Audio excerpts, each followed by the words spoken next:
What's going on, all my loyal Dragonites out there in the Dragon Den? King of Dragons 5000 is back with another action figure review.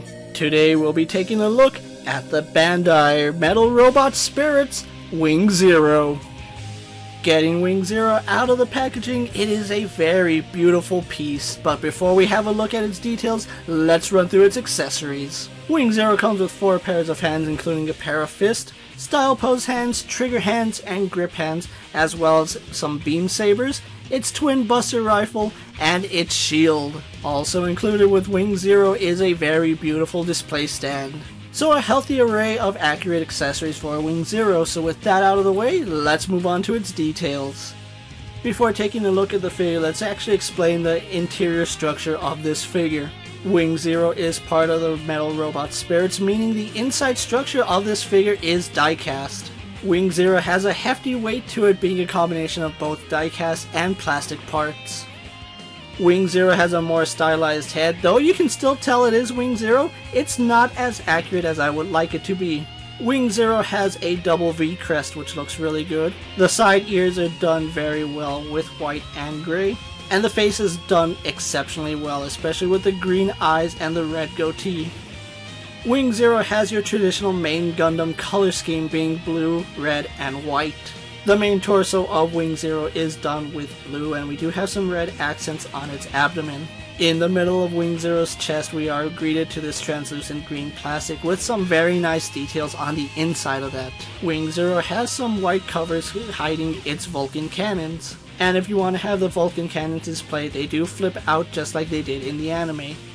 On the front of Wing Zero's shoulders, we do have these really nice gold discs. Wing Zero's shoulders are also done with white, blue, and red, and the white part does fold up to hide the beam sabers. Hidden inside Wing Zero's shoulders are some thrusters which do show themselves when you have it in bird mode. Some decals are adorning the shoulders of Wing Zero. Wing Zero's upper arm is done in white, going down to its blue forearm all the way to its gunmetal hands.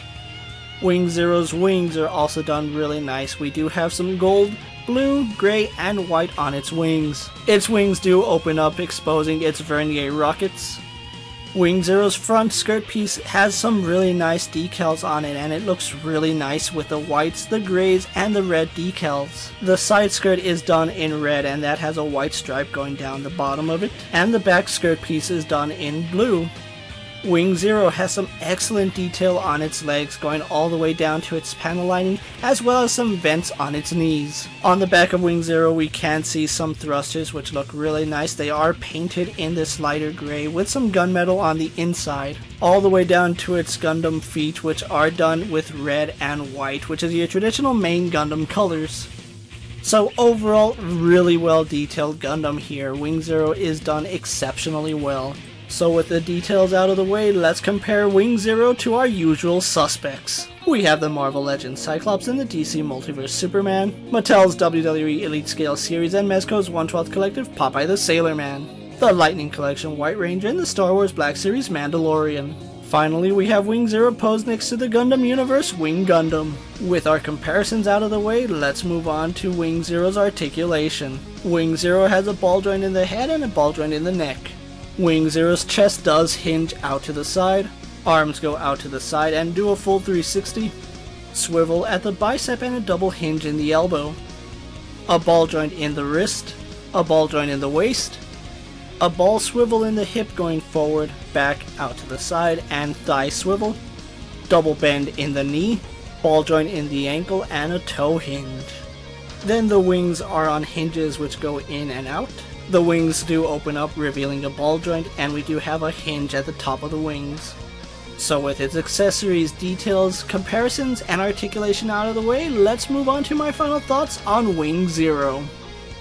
Having a final look at Wing Zero, Bandai did an amazing job with this figure. Though it's not 100% accurate to the anime, I still like the additions that Bandai did with this figure. All the added decals on Wing Zero do bring it to life. I especially love its serial number on its shoulder. With what little paint apps Wing Zero has, they did a really good job with it. The grays look really clean, as well as all the little decals.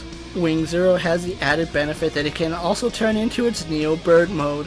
One little nitpick I do have is that the Buster Rifle is a little bit too long. Once again, this is a more stylized Wing Zero, not accurate to the anime. The added benefit of the diecast does make this a very sturdy figure, but it does present some issues. This figure is kind of hefty, and if you really want to have it displayed, you do have to have it on its included stand. You cannot use a Tamashii stage for this figure. Not necessarily a bad thing, seeing as how this display base is done exceptionally well with the sleek black and the metallic red. It is a very good display piece. Wing Zero is a great figure, and if you're a fan of Gundam Wing, this is one figure I really recommend you add to your collection. Wing Zero is the first of the Robot Spirits metal line for Gundam Wing, and he was a general release. You can pick up this figure on sites like Amazon, Big Bad Toy Store, and Entertainment Earth for about $135. Fans of Gundam Wing can rejoice in a very good Wing Zero here. So with that being said, my loyal Dragonites, hope you enjoyed this video. Don't forget to like, comment, and subscribe to my channel. Go ahead and check out all my other action figure reviews as well as all my other Gundam videos. If there's a figure you would like to see me review, let me know down in the comments, and if it's in my collection, I'll gladly have a look at it. While you're at it, check out my Instagram account for new and exciting action figure photos, videos, and other goodies, and as always, ring that bell to be notified anytime I upload a video. And until next time, coming from the Dragon Den, I'm KingofDragons 5000, be safe, take care, and I'll see you next time.